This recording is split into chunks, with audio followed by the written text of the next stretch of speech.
ಗ್ರಾಮದಲ್ಲಿ ಸಿಡಿಲು ಬಡಿದು ಯುವಕ ಮೃತಪಟ್ಟಿದ್ದಾನೆ. ಇಂದು ಹೊಲದಿಂದ ದನಗಳನ್ನು ಹೊತ್ತೊಯ್ಯುತ್ತಿದ್ದ ವೇಳೆ ಸಿಡಿಲು ಬಡಿದು ರೈತ ಸಾವನ್ನಪ್ಪಿದ್ದಾನೆ. ಢವಳಿ ನಿವಾಸಿ ಸಾಗರ್ ಜೀನಪ್ಪ ಗುಂಡ್ವಾಡೆ ವಯಸ್ಸು 37 ಸ್ಥಳದಲ್ಲಿಯೇ ಸಾವನ್ನಪ್ಪಿದ್ದಾನೆ. ಅವರ ಫಾರ್ಮ್ ಹೌಸ್ ಮೈಶಾಲ್ ರಸ್ತೆಯಲ್ಲಿರುವ ಗುಂಡ್ವಾಡೆ ಮಾಲಾ ಧವಲಿಯಲ್ಲಿದೆ. ಇಂದು ಮಧ್ಯಾಹ್ನ 3:30ರ ಸುಮಾರಿಗೆ ಗುಡುಗು ಸಿಡಿಲು ಸಹಿತ ಮಳೆ ಆರಂಭವಾಯಿತು.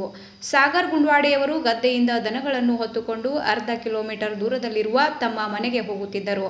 ಗದ್ದೆಯಿಂದ ಡಾಂಬರು ರಸ್ತೆಗೆ ಬಂದ ಬಳಿಕ ಸಿಡಿಲು ಬಡಿದು ಸ್ಥಳದಲ್ಲಿಯೇ ಮೃತಪಟ್ಟಿದ್ದಾರೆ. ಈ ವೇಳೆ ಜಮೀನಿನ ಅಕ್ಕಪಕ್ಕದ ರೈತರು ಈ ಘಟನೆಯನ್ನು ಕಂಡು ಕೂಡಲೇ ಅವರನ್ನು ಮಿರಜ್ ಸಾಂಗ್ಲಿ ರಸ್ತೆಯಲ್ಲಿರುವ ಖಾಸಗಿ ಆಸ್ಪತ್ರೆಗೆ ಚಿಕಿತ್ಸೆಗೆ ಕರೆದೊಯ್ದರು.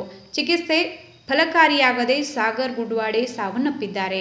ಸಾಗರ್ ಅವರ ತಲೆಯ ಕೂದಲು ಸುಟ್ಟು ಹೋಗಿದೆ ಮತ್ತು ಅವನ ದೇಹವು ಸಂಪೂರ್ಣವಾಗಿ ಕಪ್ಪು ಬಣ್ಣಕ್ಕೆ ತಿರುಗಿತ್ತು. ಮಿರಜ್ ಗ್ರಾಮಾಂತರ ಪೊಲೀಸ್ ಠಾಣೆಯಲ್ಲಿ ಈ ಘಟನೆ ವರದಿಯಾಗಿದೆ.